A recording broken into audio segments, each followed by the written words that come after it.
Well, when we think of in terms of, what is the imagination? How do we use imagination? How do we become more imaginative? How do we become more creative?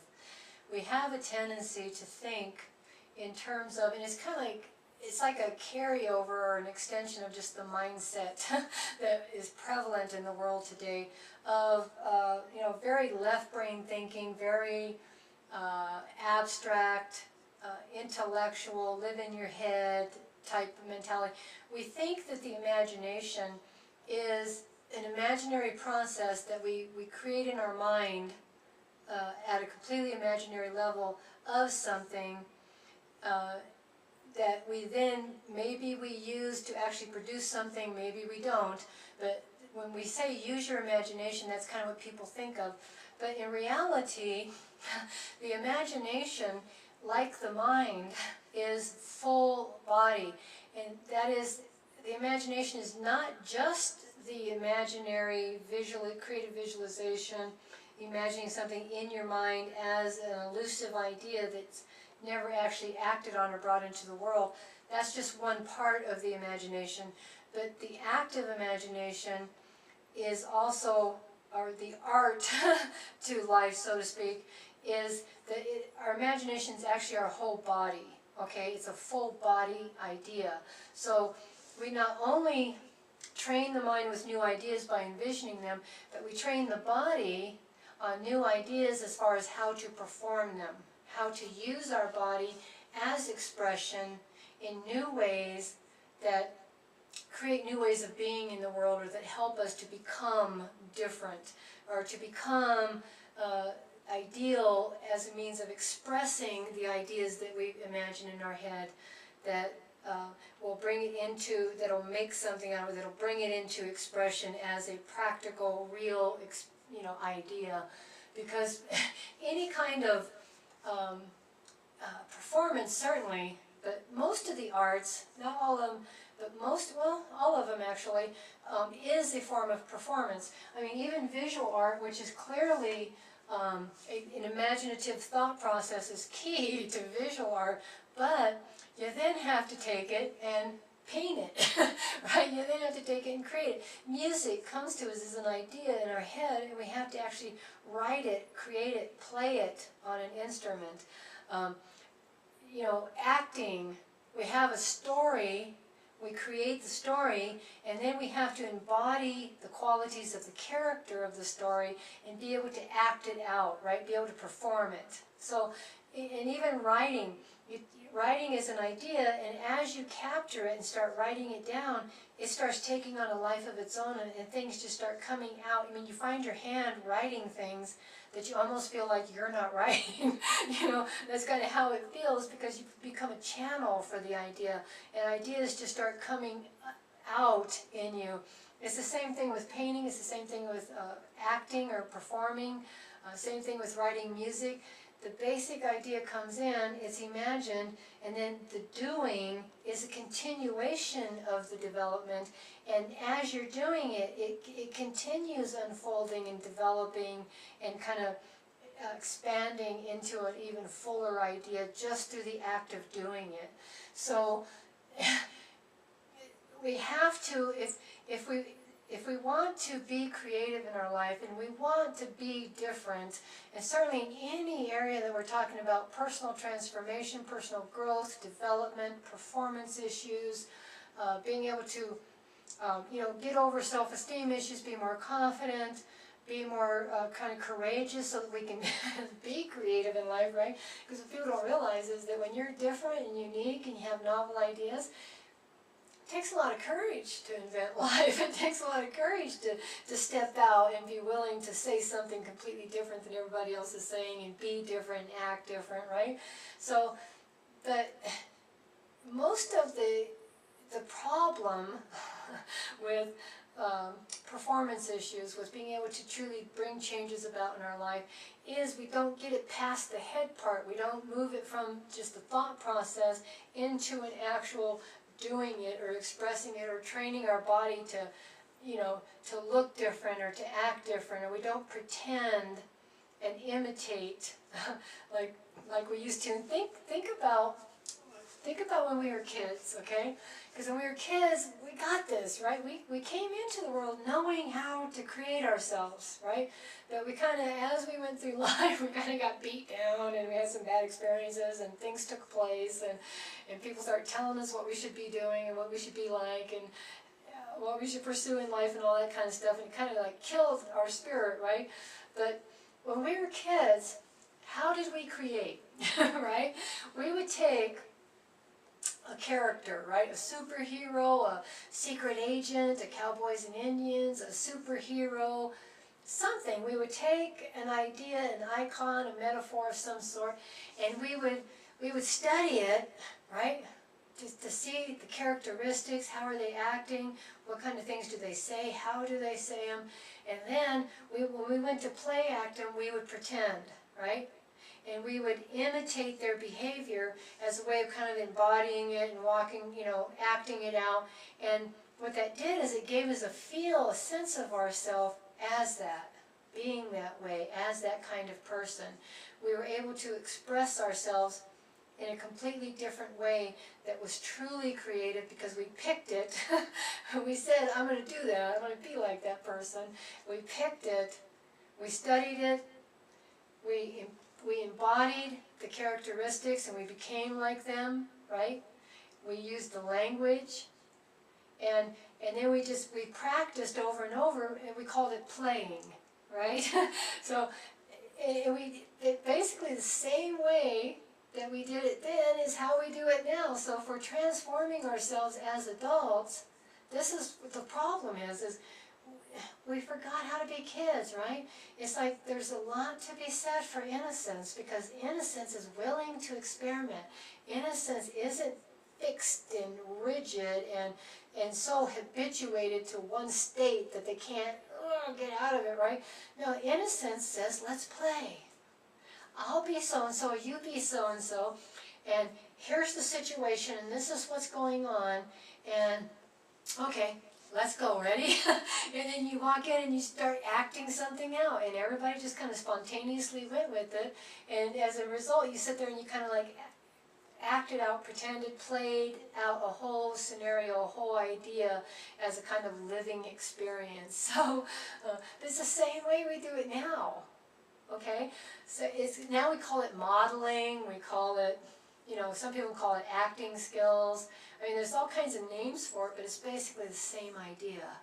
And keep in mind, okay, that pretending is playing at something where you're focusing on the characteristics of something, the emotional quality, the feeling. And when you go to imitate that and pretend, you're like capturing the same idea in you, and then you're going to act it out as a way of being that, and that's what kind of trains your body to it. That's what trains you on how to be that way. And as you're acting those things out, you're steadily identifying with yourself as that, in that way. You get the feeling for how it is to be like that. And if you practice it enough, it starts feeling comfortable, you start feeling real familiar with it, and it starts becoming real natural. Because here's the other thing that I hear a lot, and I don't think they're really thinking about what they're saying. I hope not anyway, when they say this kind of stuff, because it doesn't make sense in one way, but I can see how they're looking at it, okay? And that is, I hear people say when they're intentionally changing themselves, right? Which is kind of what it's all about, is choosing how you're going to be in the world instead of just ending up, right? But when they go to employ new behavior, new ways of thinking, new ways of perceiving things, new way of being in the world, they say things like, well, I don't know, I don't feel authentic, right? I don't feel like myself. And it's like, well, of course you don't feel like yourself. You're being different, right? If you're feeling like yourself, you'd be doing the same thing you always do, right?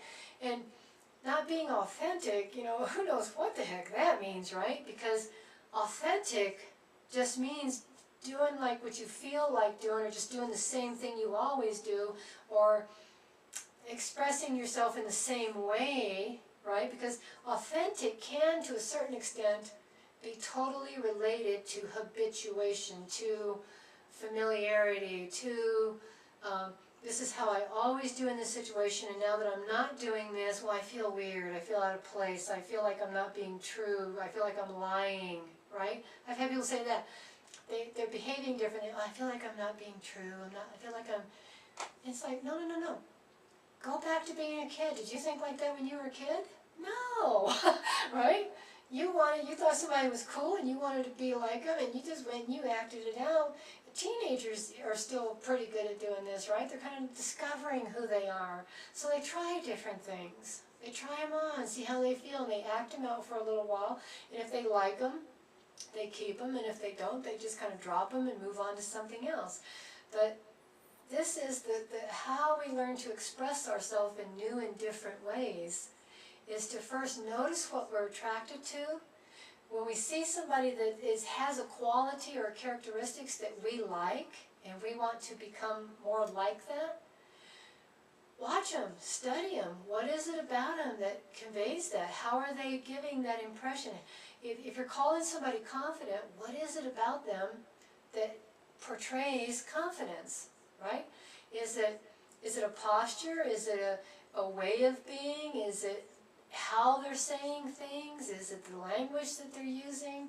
Is it their assertiveness? I mean, what is it exactly that's causing you to perceive them as being whatever you're perceiving them as being? And then embracing that, imitating it, practicing being just like the person, and then practicing expressing yourself or being that way, having the same characteristics, until knowing that it's going to be awkward at first. Of course it is, right? But you keep practicing, and next thing you know, you start doing it naturally, or you kind of like you come into yourself while you're being new ways. You kind of like develop your style for being that way. And that's kind of like taking an idea in kind of like the awkward stage of newness, and as you start to, acting it out and being that way, you develop your own style, kind of merges with it, and you start blending it in, and then it starts becoming familiar, it starts feeling better, you start feeling more comfortable with it, and at that point it can start kind of becoming automatic, or it becomes a new part of your behavior, and you just kind of incorporate it into things, right? You can also even anchor behavior so that you can fire anchors at certain points, like especially for like business situations, where you're going into a business situation, and let's say you're giving a talk, and you want to, be a certain way, right? And you want to look intelligent, you want to look confident, you want to, so you can act that out from a mirror or whatever at home, and kind of get that feeling, feel how it feels in your body when you're being that way, and then you can form a psychological anchor for that state.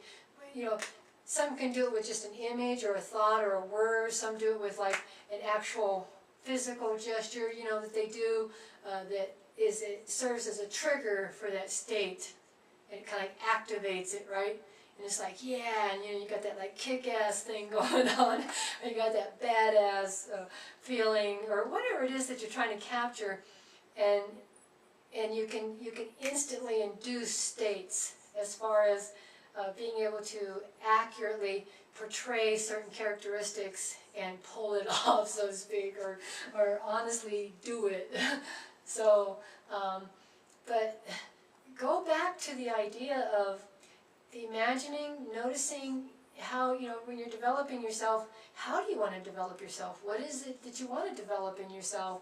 What kind of new ways of being do you want? Do you like? Are you attracted to them? You see other people that have certain characteristics or certain qualities about them that you find attractive, that you want to be more like that person. Do just like you did when you were a kid. Grab them out, study them, imitate them, model them, kind of enter into kind of like a state of rapport with them as far as like being like them, and then just practice it. Practice walking around that way, practice acting that way, practice talking that way, whatever, right? Until you start kind of getting the feel for it, and you start getting the hang of it, and you start incorporating it into your own your own style and your own way of being, so that it starts feeling more comfortable, and then just keep on practicing it until, you know, all habits take a pretty consistent amount of practice until they become natural, until they become automatic, okay? A habituated state comes from repetition.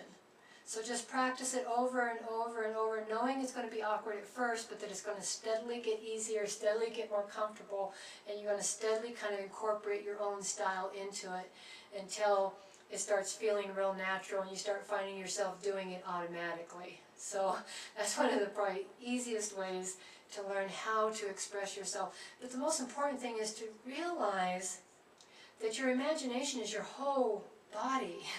We express ourselves with everything, with how we move, how we walk, how we hold our hands, the tone of our voice, how we say things, the timing that we use when we talk, the expressions on our face. All of this plays in to being creative as far as expressing yourself in a certain way as a certain type of person, with an emotional quality that is artistic. It's done intentionally, and this is something that you have intentionally cultivated in yourself as a result, instead of just kind of like unconsciously ending up being a certain type of personality, and that's what you just walk through life with without ever really knowing how, or having the wherewiths about you to actually be able to change and become more like you'd like to be. So, but practice, pretend, imagine, imitate, and play with it, have fun with it.